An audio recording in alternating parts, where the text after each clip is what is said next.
Bismillahirrahmanirrahim. Hello friends, Assalamu alaikum. Welcome back to the next language club at English with Arfamis. I'm Sadika from Chattogram.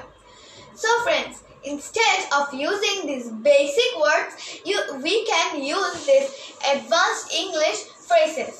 আমরা এইসব boring word ব্যবহার না করে আমরা যে আমি বাক্যগুলো বলছি ওগুলো কিন্তু আমরা বেসিক ওয়ার্ডসের পরিবর্তে ব্যবহার করতে পারি। ইটস ইজি, এটা খুবই সহজ, এটা হচ্ছে অনেক সহজ, তখন আমরা বলি it's easy.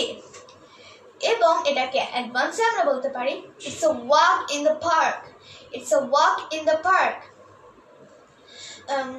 Playing piano, it's a walk in the park.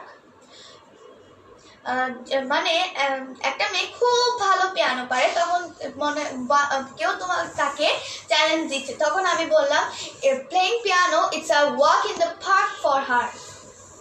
Piano খেলা তার জন্য খুবই খুবই সহজ একটা কাজ। আই এম হ্যাপি, আমি খুবই আনন্দিত। কিন্তু এটাকে আমরা অ্যাডভান্স ইংলিশে কিভাবে প্রকাশ করতে পারি চলো দেখে নিই। I am in seventh heaven. After hearing this news I am in seventh heaven. আমি এই খবরটা শোনার পর সেভেন্থ হেভেনে আছি, মানে 7 নম্বর জান্নাত যেটা বলে বাংলায়। এটাকে আমরা বাংলায় বলতে পারি না, কিন্তু ইংরেজিতে শুনতে বেটার লাগে এটাকে। After getting selected on my dream school, job, university or anything, you can say after getting selected in my dream school, I'm in 7th heaven.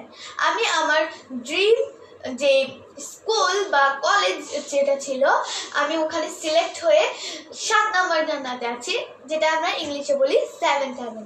So that's all for today.